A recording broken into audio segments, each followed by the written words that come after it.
અમરેલીમાં ખુલ્લા કૂવામાં સિંહ ખાબક્યો હોવાની ઘટના સામે આવી છે. લીલિયાના કણકોટ ગામની સીમમાં આ ઘટના સર્જાઈ. ખુલ્લા કૂવામાં સિંહ પડી જતા મોત નીપજ્યું છે. ઘટનાની જાણ થતાં વન વિભાગ ઘટના સ્થળે પહોંચી આવ્યું તો ખુલ્લા કૂવામાંથી સિંહને બહાર કાઢી કાંકરજ એનિમલ કેર સેન્ટર ખાતે ખસેડવામાં પણ આવ્યો છે. તો એનિમલ કેર સેન્ટર ખાતે આ જે સિંહ છે તેને ખસેડવામાં આવ્યો છે.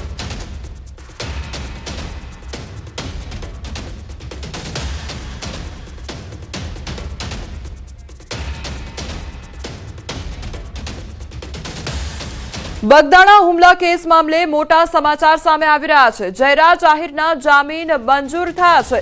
બગદાણા સેવક પર હુમલા કેસમાં જામીન કોર્ટે જયરાજ આહિરના જામીન મંજૂર કર્યા છે. તો નવનીત બાલદિયા કેસમાં જયરાજ આહિરને જામીન આપી દેવામાં આવ્યા છે. મહુવા કોર્ટે જયરાજ આહિરના જામીન મંજૂર કર્યા છે. વાત જાણે એમ છે કે થોડા દિવસ પહેલા બગદાણાના સેવક કોળી સમાજના યુવક પર હુમલો કરવામાં આવ્યો હતો. કોળી સમાજના યુવકે માર મારતો વિડીયો પણ બનાવાયો હતો અને બાદમાં કોળી સમાજના આગેવાનો દ્વારા તેનો વિરોધ કરવામાં આવ્યો હતો. એટલું જ નહીં, કોળી સમાજના આગેવાનો દ્વારા ગાંધીનગરમાં સીએમને રજૂઆત પણ કરવામાં આવી હતી.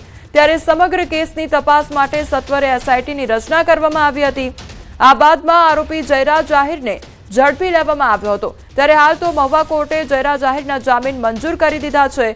આ મામલે ઉગ્ર વિરોધ કરવામાં આવ્યો હતો અને પોલીસની કામગીરી પર પણ લોકોએ સવાલો ઉઠાવ્યા હતા કે પોલીસ આરોપીઓને છાવરી રહી છે. તો એસઆઈટીની રચના બાદ પણ કામગીરી પર સવાલ ઉઠ્યા હતા કે આરોપીની જાણ હોવા છતાં પોલીસ તેને પકડી રહી નથી, જેને લઈ બગદાણામાં કોળી સમાજે ભારે વિરોધ પણ કર્યો હતો.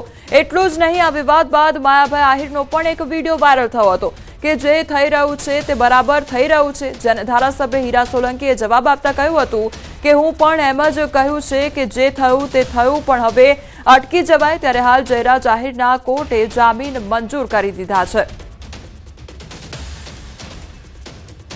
તો બગદાણા હુમલા કેસના સૌથી મોટા સમાચાર સામે આવી રહ્યા છે, જેમાં જયરાજ આહિરના જે જામીન છે તે મંજૂર કરી દેવામાં આવ્યા છે.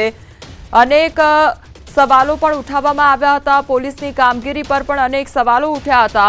આ સિવાય એસઆઈટીની રચના કરવામાં આવી અને એસઆઈટી દ્વારા પણ તપાસ ચલાવવામાં આવી હતી. ત્યારે તેની કામગીરી પર પણ અનેક સવાલો ઉદ્ભવી રહ્યા છે અને હવે કોર્ટ દ્વારા જે જામીન છે તે મંજૂર કરી દેવામાં આવ્યા છે. ત્યારે કોળી સમાજનું કયા પ્રકારનું રિએક્શન સામે આવે છે તે પણ જોવાનું રહેશે, કારણ કે અત્યાર સુધી અનેક સ્થળ પર વિરોધ પણ જોવા મળ્યો હતો. જ્યારથી જ આ મામલો સામે આવ્યો અને મારામારી કરવામાં આવી હતી, હુમલો કરવામાં આવ્યો હતો, ત્યારબાદથી જ કોળી સમાજમાં ભારે રોષ જોવા મળી રહ્યો હતો. તો બગદાણા ચકચારી પ્રકરણમાં હવે જયરાજ આહિર સહિત 6 જેટલા જે આરોપીઓ છે તેમને મહુવા કોર્ટે જામીન મંજૂર કર્યા છે. જયરાજ આહિરના વકીલ ગુણવંત આહિરે વાતચીત પણ કરી છે. આજરોજ મહુવા કોર્ટે જયરાજ આહિર સહિત 6 શખ્સની જે શરતી જામીન છે તે અરજી મંજૂર કરી દીધી છે અને સાંજ સુધીમાં જયરાજ જેલમાંથી મુક્ત પણ થઈ શકે છે તે અંગેનું પણ અપડેટ આવી રહ્યું છે. નવનીત બાલદિયા પર હુમલો કરવાના કેસમાં જયરાજ આહિર, નાજુ કામડિયા, કાના ભીખાભાઈ કામડિયા, સંજય બેચરભાઈ ચાવડા, દિનેશ ઉર્ફે દાદુ, લોમાભાઈ સોલંકી અને અજય ઉર્ફે મોટો મંજીભાઈ બાલિયાની ધરપકડ કરવામાં આવી હતી. આપણી સાથે નવનીતભાઈ જોડાઈ ગયા છે, જેઓ પોતે ફરિયાદી છે. નવનીતભાઈ, હવે આ જયરાજ આહિરના જામીન મંજૂર કરી દેવામાં આવ્યા છે. સૌથી પહેલા તો આપનું રિએક્શન લેવા માંગીશ.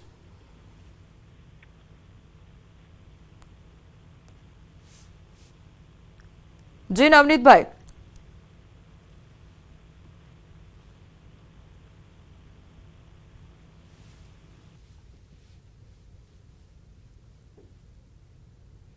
લાગી રહ્યું છે સંપર્ક કપાઈ ચૂક્યો છે. ફરી એકવાર તમને જોડવાનો પ્રયાસ કરીશું. તો જયરાજ આહિરના જામીન મંજૂર થયા છે અને બગદાણા હુમલા કેસમાં આ સૌથી મોટા સમાચાર. નવનીતભાઈ, આપને પૂછવા માંગીશ કે આ હવે જયરાજ આહિર છે, તમને જામીન મંજૂર કરી દેવામાં આવ્યા છે. સૌથી પહેલા તો આપનું રિએક્શન લેવા માંગીશ આ મુદ્દામાં.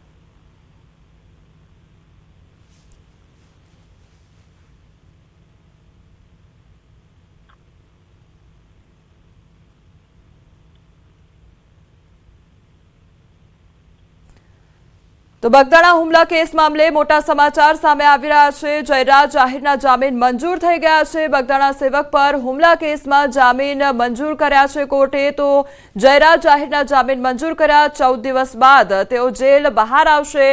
તો મહુવા સેશન્સ કોર્ટે મંજૂર કર્યા છે જામીન। નવનીત બાલદિયા કેસમાં પણ જયરાજ। તો આપણી સાથે એડવોકેટ ચેતનભાઈ જોડાઈ ગયા છે। ચેતનભાઈ બારૈયા જોડાયા છે। સૌથી પહેલા તો આપનું ન્યૂઝ 18 ગુજરાતીમાં સ્વાગત છે। ચેતનભાઈ, હવે જયરાજ આહિરને જે છે અત્યારે મંજૂર કરી દેવામાં આવ્યા છે તમામ જામીન, ત્યારે તેને લઈને શું અપડેટ મળી રહ્યું છે? કેવી રીતે હવે તપાસ હાથ ધરવામાં આવશે? જે ચોક્કસ હાલ હજી ઓનલાઈન તો કોઈ અપલોડ થયું નથી, કદાચ અંદરથી વાત કદાચ લીક થઈ છે કે જામીન મંજૂર કરવામાં આવ્યા છે, પણ હાલ અમારે સુધી તો ઓનલાઈન હજી ઓર્ડર હજી આવ્યો નથી, એટલે અમે આ બાબતે ચર્ચા ન કરી શકીએ। કદાચ સત્ય પણ હોઈ શકે અને અસત્ય પણ હોઈ શકે, પણ જો ખરેખર જો જામીન પર મુક્ત કરવામાં આવ્યા હશે તો આગળ અમારી લીગલ ટીમ જે છે એ સંપૂર્ણ રીતે બેઠક કરીને આગળ કાર્યવાહી શું કરવી એ બાબતે અમે ચર્ચા કરીશું। જી ચેતનભાઈ, એટલે અત્યાર સુધીની તપાસમાં શું સામે આવ્યું છે? કોઈ પણ પ્રકારની શરતો રાખવામાં આવી છે? કેવી રીતે હવે કામ કરવામાં આવશે તેને લઈને કોઈ પણ જાણકારી આપની પાસે? જી હજી હાલ ઓર્ડર અમારી ઉપર આવ્યો નથી, એટલે કઈ જામીન ઉપર આ લોકોને મુક્ત કર્યા છે એની ઓર્ડરની કોપી તો જે હાલ અમારી પાસે આવી નથી, પણ જો આગળ જે કંઈ પણ કાર્યવાહી કરવી પડશે અને જે કંઈ પણ આમાં આરોપીએ પોતાનો રોલ હશે એના બેઝ ઉપર આગળની કાર્યવાહી કરી છે। ચેતનભાઈ, જે પ્રમાણે અત્યારે અપડેટ સામે આવી રહ્યું છે કે સવાલો ઘણા બધા થઈ રહ્યા છે, કામગીરીને લઈને, કાર્યવાહીને લઈને સવાલ થઈ રહ્યા છે, પરંતુ એક સવાલ એ પણ કે માત્ર જયરાજ આહિરને જામીન આપવામાં આવ્યા છે કે અન્ય જે આરોપીઓ છે તેમના પણ જામીન મંજૂર થયા છે, તેને લઈને કોઈ પણ પ્રકારની જાણકારી આપની પાસે? જી ચોક્કસ, કાલે 3 જામીન અરજી હતી અને અંદરથી કદાચ એવું કઈ વાત લીક કરી હોય, એટલે સત્ય પણ હોઈ શકે અને અસત્ય પણ હોઈ શકે કે કાલે 3 જામીન અરજી જે છે એ મંજૂર કરવામાં આવી છે। તો હાલ અત્યારે ઓર્ડર તો હજી કોઈ ઓનલાઈન અપડેટ થઈ નથી, તો એ બાબતે ચોક્કસ કહી ન શકાય, પણ બચાવ પક્ષે જે રજૂઆત કરી હતી એમાં ફરિયાદી પક્ષે અને શહેરની ટીમે પણ જે કંઈ પણ આમાં મહત્વ છે જે સંપૂર્ણ પુરાવા રજૂઆત કરી હતી અને જે આરોપીનો જેટલો રોલ હતો એ સંપૂર્ણ રીતે નિષ્પક્ષ અને તટસ્થ રીતે તપાસ કરી અને સરકાર સમક્ષ રજૂઆત કરી હતી અને ફરિયાદી પક્ષે પણ વાંધા અરજી અમે નવનીતભાઈ તરફે મૂક્યા હતા કે કઈ વાંધા આમાં છે અને માન્ય સુપ્રીમ કોર્ટ અને હાઈકોર્ટના જજમેન્ટ પણ આમાં ઇન્વોલ્વ કર્યા હતા। જી ચેતનભાઈ, સમગ્ર માહિતી બદલ આપનો આભાર અને આપ અમારી સાથે જોડાયા તે બદલ આપનો આભાર। તો બગદાણા હુમલા કેસ મામલે આ મોટા સમાચાર સામે આવ્યા છે। અત્યારે વકીલ સાથે પણ, એડવોકેટ સાથે પણ વાતચીત કરવામાં આવી। તેમના દ્વારા કહેવામાં આવ્યું છે કે આ અંદરની માહિતી છે અને હજુ કંઈ પણ કહેવું ચોક્કસપણે ન કહી શકાય। અન્ય સમાચાર પર હવે નજર કરીએ તો સુરતમાં હોળી પહેલા રેલવે સ્ટેશન પર તૈયારી હાથ ધરવામાં આવી છે। રેલવે સ્ટેશન પર ભીડ નિયંત્રણની તૈયારીઓ શરૂ કરી દેવામાં આવી છે। મુસાફરોના ઘસારાને પહોંચી વળવા તૈયારી હાથ ધરવામાં આવી છે। સ્ટેશનના પશ્ચિમ ભાગે નવો હોલ્ડિંગ એરિયા બનાવવામાં આવ્યો છે। અગાઉ જ્યાં સિટી બસ સ્ટેન્ડ હતું ત્યાં હોલ્ડિંગ એરિયા વિકસાવવામાં આવી રહ્યો છે। તો MMTH પ્રોજેક્ટ અંતર્ગત બસ સ્ટેન્ડની જગ્યાએ એલિવેટેડ રોડનું કામ શરૂ છે। બસ સ્ટેન્ડની બાજુની ખાલી જગ્યા હવે હોલ્ડિંગ એરિયા તરીકે ઉપયોગમાં લેવાશે। નવો હોલ્ડિંગ એરિયા એક સાથે અંદાજે 500 મુસાફરોને સમાવી શકશે।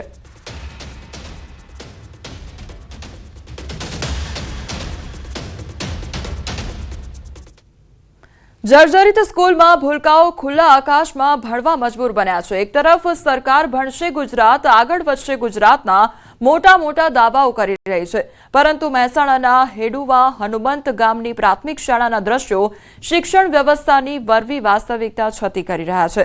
શાળાના ભૂલકાઓ છેલ્લા 1 વર્ષથી ખુલ્લા આકાશ નીચે અને છાપરાઓ નીચે બેસીને અક્ષર જ્ઞાન મેળવવા માટે મજબૂર બન્યા છે।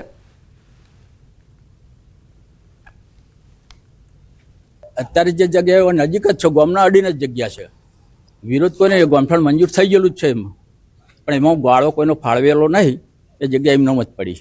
શાળા તો મંજૂર થઈ જ નહીં, શાળા અમારી શિક્ષણ સમિતિમાં થઈ જ નહીં, મેં તપાસ કરી ના પાડી કે તમારે દરખાસ્ત જ નહીં, બાર બનવી જોઈએ અહીં નહીં। તો શાળાના 8 જેટલા ઓરડા જર્જરિત જાહેર થતા ખાલી તો કરાવી દેવામાં આવ્યા। શાળાને ડેમેજ સર્ટિફિકેટ મળ્યા બાદ બાળકોને 2 પાડીમાં કોઈના ઘરના ઓરડામાં કે મંદિરની જગ્યામાં ભણાવવા પડે છે। પણ સવાલ એ છે કે જ્યાં સુધી કાગળ પરની પ્રક્રિયા પૂરી ન થાય ત્યાં સુધી શું આ બાળકોને આમ જ રજળપાટ કરવો પડશે? શું તંત્ર આ માસૂમોની વેદના સાંભળશે ખરું? મારી આ શાળા છેલ્લા 8 મહિનાથી એનું ડેમેજ સર્ટી આવેલું છે અને મારે કુલ 9 ઓરડા છે. એમાંથી 2 સિન્ટેક્સના અને 6 જે પતરાવાળા રૂમ છે એમાં 8 રૂમ ડેમેજ છે અને એનું જે ઉતારવાની પ્રક્રિયા થઈ ગઈ છે અને એની નવી રૂમો જે માગણી છે એ આપણે ઉપલા લેવલે સમિતિમાં રજૂઆત કરેલી છે અને ત્યાંથી ટેન્ડરમાં નવા રૂમો ફળવાશે એટલે ત્યાં આપણે નવા રૂમો બનવાનું કામ ચાલુ થઈ જશે. હનુમાન પ્રાથમિક શાળાનું મકાન ડેમેજ હોવાના કારણે આપણને ડેમેજ સર્ટિફિકેટ મળેલું છે અને નવા ઓરડા માટે દરખાસ્ત પણ થઈ ગયેલી છે. નવા ઓરડા માટેની અત્યારે ટેન્ડર પ્રક્રિયામાં પડેલું છે અને હાલ આપણે વૈકલ્પિક વ્યવસ્થા કરેલી છે એક મંદિરના હોલની અંદર અને બાળકો હાલ આપણે 2 પાળીમાં શાળા ચાલુ રાખેલી છે. મુખ્યમંત્રી અંબાજી મંદિર દર્શને પહોંચ્યા તો અંબાજી મંદિરમાં મા અંબેના દર્શન કર્યા. સૌપ્રથમ અંબાજી મંદિરે પહોંચ્યા જ્યાં મંદિર ટ્રસ્ટ દ્વારા સ્વાગત કરવામાં આવ્યું છે. અંબાજી મંદિરના ગર્ભગૃહમાં મા અંબેના દર્શન કરવામાં આવ્યા છે તો ભટ્ટજી મહારાજે પૂજા અર્ચના કરાવી માતાજીના આશીર્વાદ અર્પણ કરાવ્યા છે. અંબાજી મંદિર દર્શન બાદ અંબાજીમાં કરોડો રૂપિયાના ખર્ચે જે રીડેવલપિંગ થનાર છે તેના ભાગરૂપે શક્તિ કોરિડોરનું ખાતમુહૂર્ત પણ કરવામાં આવ્યું.